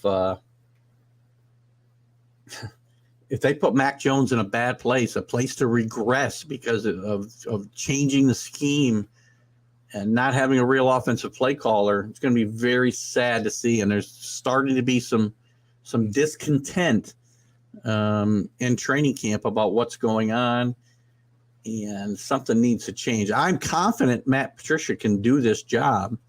It's a matter of whether changing the scheme, having a second-year quarterback, and somebody who is not necessarily, spent a lot of time on the offensive side of the football. The combination of those three things could be a problem, and I certainly hope it's not. Let's see. I mentioned the other day, I think Detroit will be an 8-win team this year. I'm not so sure. I know we've talked about this, and now I think maybe you and I talked about maybe doing a preview show. We might do it here in the next few weeks. I'll be in contact with you about maybe doing that with me. That might be fun, and we'll certainly do some of those shows on this show, and we'll do some things with Carlos, obviously, in the Are You Serious, and maybe we'll do something with Alan as well. We just can't focus entirely on the NFC East. I'm not so sure about the Lions. But we'll see. Actually, I got a little banner we can put up for this. Not sure if we're going to get Mark. Now it looks like I missed a phone call. So he told me he'd be on video, and I did not take the call. So we may have missed him because I obviously turn it off. Let's see. What do we got here? I had something I wanted to put up here. Don't know where it went. Doesn't really matter. Let's just stick with news and notes, I guess. Commanders are not going to win 3 games. Commanders, listen, the over-under on the betting sites for the Commanders is 8.5. If you really think they're going to win 4 games, Alan, take everything you can afford and bet it on the under then, because you're not going to get a better number than that. I think they can win 9, 10 games, and I don't think anybody in that division is going to win more than 11. Maybe nobody wins more than 10. So if I already say that they're at 8.5, which is impossible, of course, which that means 9 if I think they're over, I'm right in the hunt for the division. And I would argue that they've improved as much as anybody in the division. I think listen, I'm sorry, Alan, but I think your Cowboys have improved less than anybody.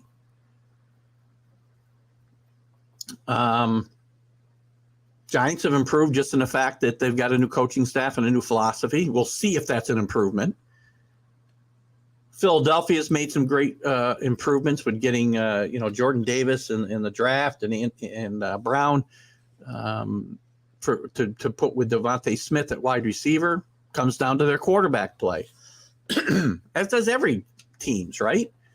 But while Dak's probably the best quarterback in the division, I don't know that he's surrounded by the best people and certainly the best coaching staff.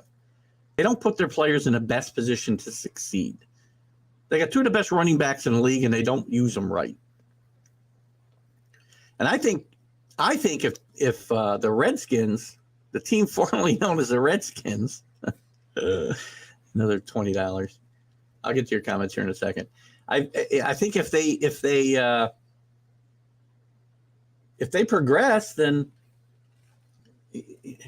and those guys come around on defense, then it's possible that they make a big stride forward this year. And a big stride forward, it doesn't take a huge stride forward to be able to compete to win that division, in my mind. Let's get to your comments. We got a few here. I'm sure Alan's got a few. Oh, dear. Let's see. We have a bunch of them here. So we'll start here because I know we started, so I start me talking about this. Also, I don't believe that Wentz believe in Wentz 3-4 now. I can't see that. Wentz is a better quarterback than that. The Bears, Giants, Jets, Panthers, Texans in top 5 of the NFL draft. I think it's possible. I think the Jets and Giants stay out of that top 5, maybe even out of the top 10, because I do see both of those teams making some strides this year. Wentz wins 7+ games wherever he's been. So, look I'm not saying Carson Wentz is the end-all be-all or one of the elite quarterbacks in the NFL, but I am telling you that this team didn't see that email from Pags earlier, that this team is good enough around that quarterback where they don't need to rely on him to win. Just my thoughts. Alan has a lot of opinions on every team. I know you do, Carl. I'm only kidding. I don't think the Chiefs will win the West. The Broncos will. I'll tell you what, and this is a good place to continue this debate. And because I think we may have missed. I think we may have missed Mark. Unfortunately, he must have a problem trying to log in, which I'll have to look into. Let me just look here real quick, see what he said. He didn't say anything. All right. Anyway, I can't do much because I don't think I can call him back and get him on the Bluetooth here. As far as the Chiefs go, I think the demise of the Chiefs is greatly exaggerated. Okay, they improved their defense. I think possibly tremendously through the draft. Losing a honey badger will hurt, but I do think that they've improved that defense. I think replacing Tyreek Hill will not be as difficult as you think, because I do think it's Travis Kelce who makes that deep offense go. And it was the things that he did and some other guys did that would open up opportunities for Tyreek Hill. And I do think you maybe have a mini version we have to be pretty small of Tyreek Hill and Sky Moore, another draft pick. Broncos might struggle. We'll find out. New coach, new quarterback. Might take some time to put that together.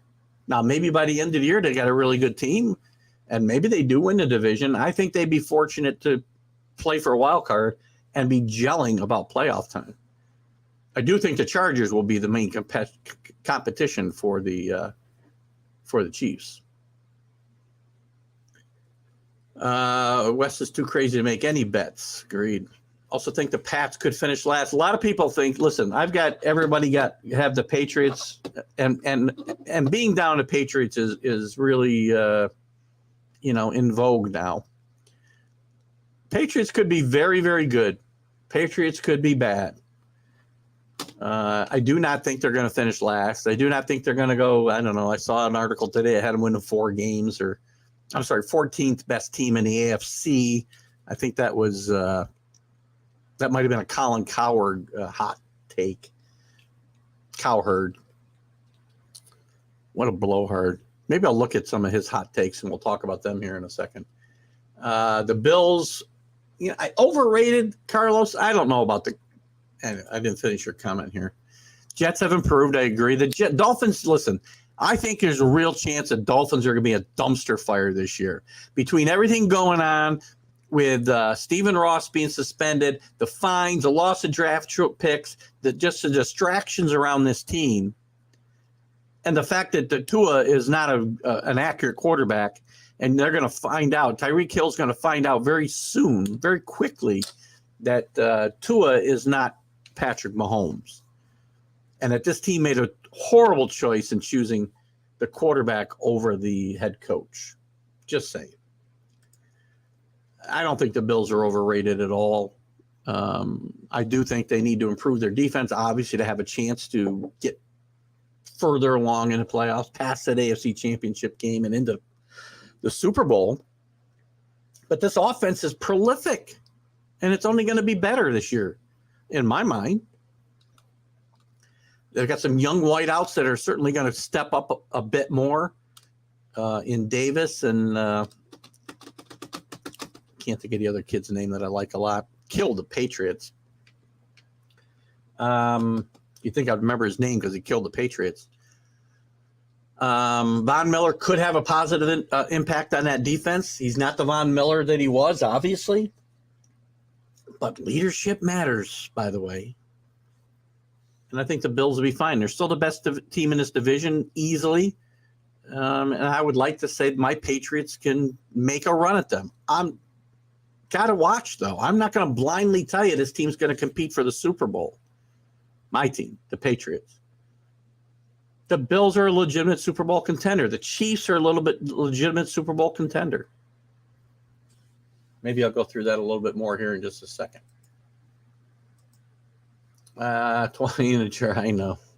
Cheap day for me today, though. Don't bring up the NFC East again. I got to save my money. That O-line will be overwhelmed, and whatever. They got an offensive coordinator that was in the system. The system's not going to change. We'll see. Get to the playoffs, anything can happen. Look what Tampa Bay when they won. They didn't have a great regular season. Allen also feels that Jalen Hurts has a breakout year this year. I'm not so sure. It could go either way. I've got to see more to really make a decision. Right now, if I had to say, he's not a Super Bowl quarterback. But again, I also have to remember he's only played one full year. So I've got to give him the benefit of the doubt and say he could turn into something more. I need to see more accurate passing. He's got weapons to work with for sure. And the Eagles could be an interesting team there. Interesting. And again, I like to see that you don't pick your team to win just because of your team. Again, as I said with the Patriots, I'm under no illusions they're going to compete for the division championship. I just think the team will find a way to win 9 or 10 games and compete for a wild card. Maybe more if Mac Jones can take the next step forward, and the lack of cohesion on the offensive side of the football right now, early in training camp, which seems to be apparent, gets fixed. Another hot take: Saints will be a dark horse playoff team. I've heard that from a lot of sources, and I'm not buying it. I can't get excited. And I know that his numbers were good before he got hurt last year, but I'm just not a Winston fan, and I just have a hard time with a new head coach. And again, Winston's numbers last year with Sean Payton as his head coach. 14 and 4 touchdowns to interceptions. By far the best ratio of his career. I know it was a short season, small sample size, but Sean Payton's gone. And his numbers with anybody else are not good. Unless you just like touchdowns, you don't care about interceptions. You keep wanting me to say Redskins. Well, it's a good reason. That's not a bad, if I'm going to say the Dolphins could have distractions, I guess I should be fair and say those same kind of distractions could affect the Redskins, the team formerly known as the Redskins. My day just got more expensive. But again, I've been dealing with these types of distractions from Snyder for a while, so maybe it's not as big a deal, but it's unfair of me not to say they could suffer from those. I'll give you my predictions here in a second. My early predictions. Bills, Bengals, Broncos, Colts, Chiefs, Chargers. 1, 2, 3, 4, 5. We have 7 teams now. Is that right? Buccaneers, Eagles, Packers, Rams, Saints, Cowboys, 49ers. I'll take a quick look here in a second. Peyton will replace Fred Flintstone as the Cowboys coach. This seems to be a foregone conclusion, Rick, right? That I'm not even sure Mike McCarthy wins a Super Bowl, which won't happen, I don't think. He could save his job.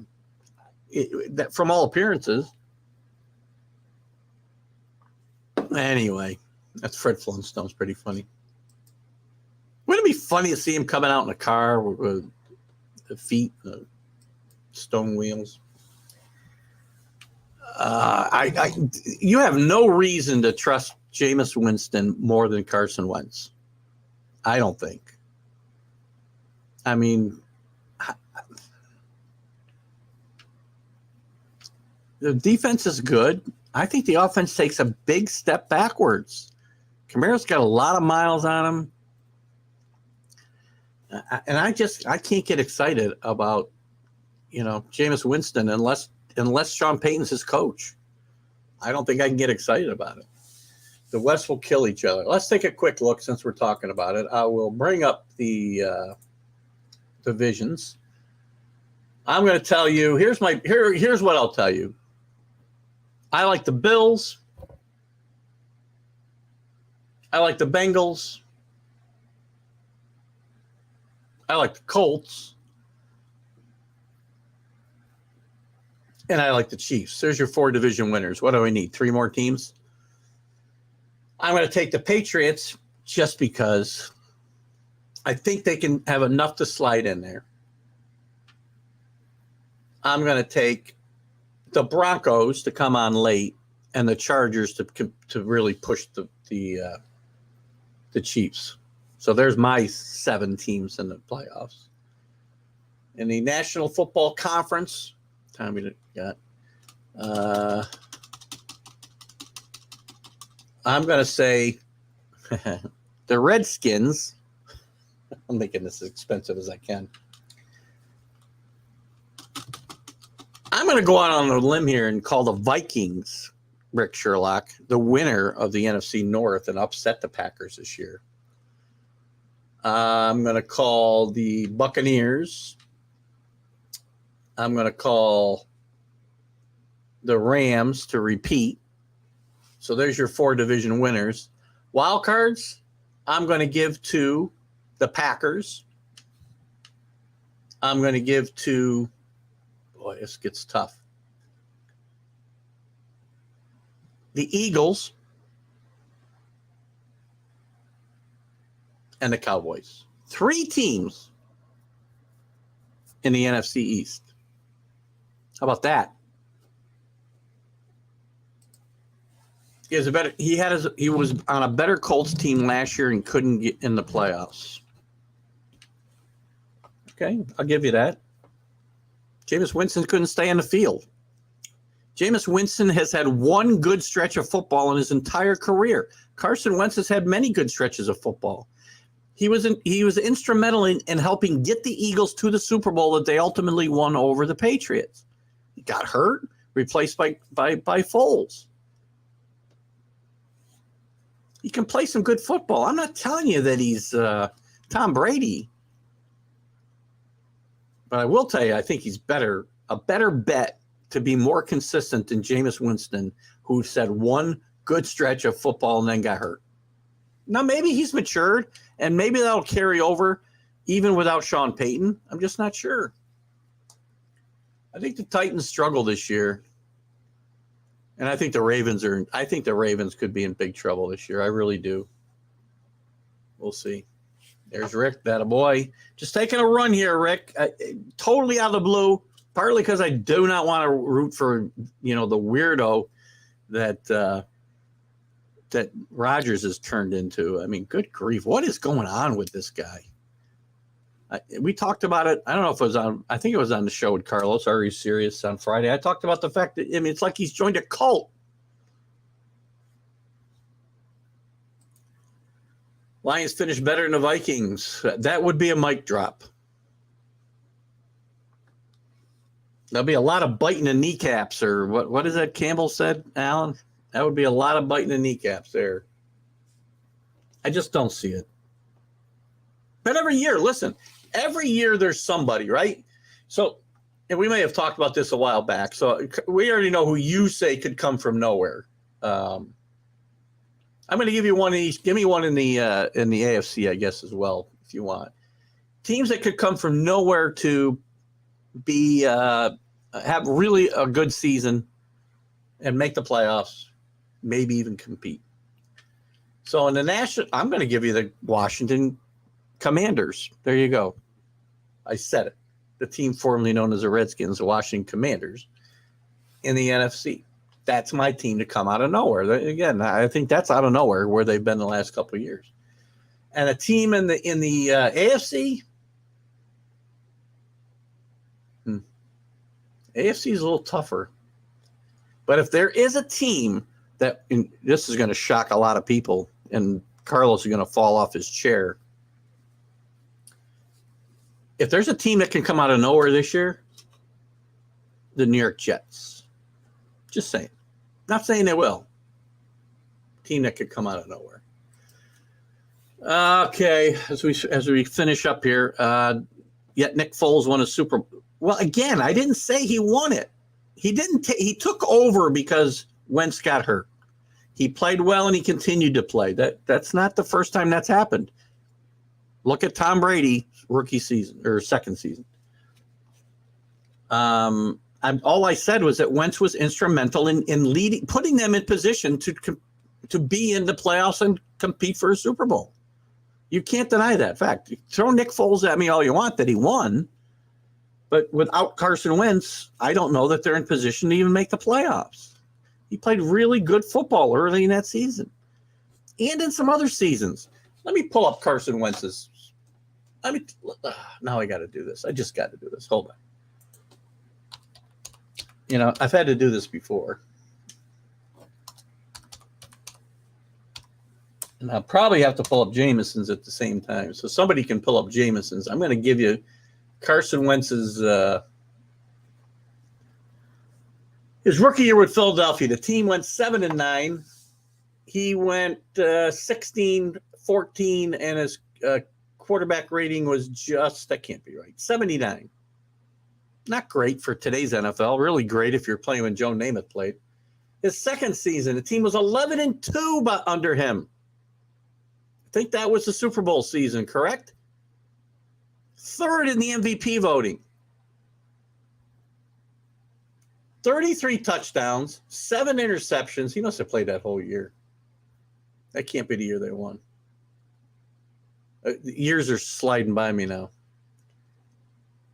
So, quarterback rating of 101. His second year, the team was only 5-6. He went 21-7 touchdowns, interceptions, a 102 rating. His second year, the team goes 9-7, 27-7. These are pretty good numbers, guys. 93 rating. Then things start to go downhill. We know what happened in 2020 there. It got ugly. He didn't play well. 16-15. So, listen. And then last year, as bad as we want to knock Carson Wentz, 27 touchdowns, 7 interceptions.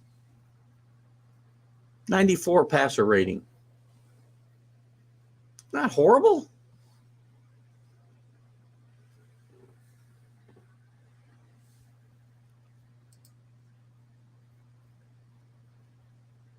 The team was awful. They were playing Jalen Hurts to find out if he could be a quarterback. Just saying. Where are we here? I know I missed some other stuff here. I got to go back up. Mad New Yorker. DC. Oh, I got Carlos on my side. My God, I'm screwed. For me, the Chargers, the Raiders, honestly. I don't think that those, but Raiders, these aren't teams. If you're talking about your coming out of nowhere teams, I wouldn't say these are coming out of nowhere teams, though. They need to be somebody who has really had a losing record last year. Maybe No, they both had winning records. There you go. Jets and Lions. He's with me in the Jets. It just took time. Believe me, I'm not a fan. I'm just being realistic. I try to give you, if you watch my shows with Dan Harris, his Let's Talk New York Sports show that I do with him on 2 o'clock on Friday afternoons, but it replays on his page a lot. He's got his own Roku channel now. We talk about New York sports, and I try to be realistic and approach the Jets as a fan, not a fan. This team is getting better. Bengal will degrees in somebody in a maybe team and be a maybe team. Oh, digress probably and be a maybe team. Not sure. Again, I already addressed this. Everybody got benched. How many times has Jameis Winston been benched? He got benched for Ryan Fitzpatrick. I knew that. Yeah, 2017 was a Super Bowl. He was third in the MVP voting. Got hurt late in the year. He went 11-2. So in 13 games, he threw 33 touchdowns and 7 interceptions. Don't tell me the guy can't play at a high level, because he can't. And I'm not telling you that he's an elite quarterback. You can't compare, though. They're different teams with different issues. And by the way, they probably got the same number. How many playoff wins does Dak have? Same number as Carson Wentz. None. I'm saying. Maybe you ought to take Jameis Winston. So would you take Jameis Winston over Dak Prescott? No, you wouldn't.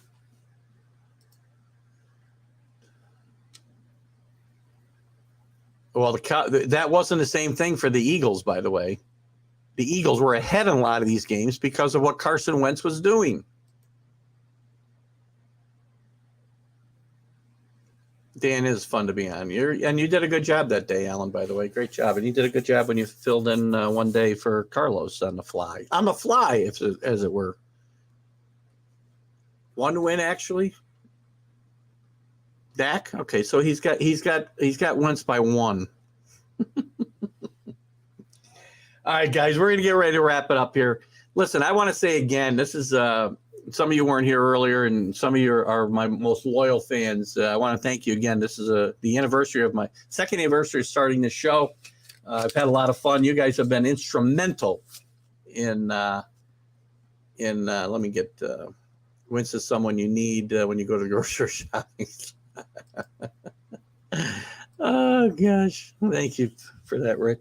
Listen, again, I want to thank you guys. I know Rick was here earlier. I don't know that Alan and Carlos were.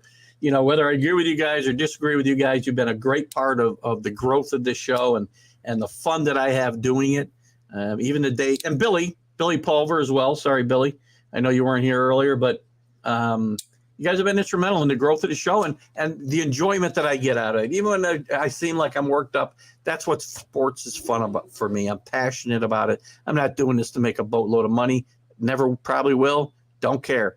I have a lot of fun doing it. I have a lot of fun doing it with you guys, whether it's this show, whether it's the college football huddle, whether it's Are You Serious, whether it's the vlogs I put out there, which we don't have a lot of interaction on. But listen, the feedback I get from you guys, the comments and the hot takes, as it were, that you guys will throw at me and sometimes set me off, whether it be rule changes in Major League Baseball. And it's good that you guys know the things that will set me off, because it gets the show some juice, and I appreciate that for you guys. And I love you all for coming along on this journey with me, and I plan on continuing it and having a lot of fun with it as we have. Good point, Billy. Thank you. And thank you, as I said. And, knowledgeable is what it is. And sometimes my opinions. Listen, I have said this on many of my shows, and I say it on Dan Harris's show a lot, because I get worked up. Just because I'm passionate in my opinions does not mean I think I'm 100% right. There are places I feel like I'm more right than I've than I am other times, for sure. And Alan, I know you joined us a little bit later. I think the rest of the guys that I've talked to have been along since pretty much the beginning. Carlos was a little bit later, but not much. But the rest of my crew's been here, and I know you were one of the newer to come. You've been with us at least a year. I know that. So you've been a tremendous contributor to the show as well, and all you guys have, and even the guys that aren't here. Mickey from Washington and some other people. I got to get off or I'm going to lose this show. So, guys, have a great day. Keith Engel, TGI Sports Talk. I got to sign out or I'm going to lose 2 hours. Mark, bye.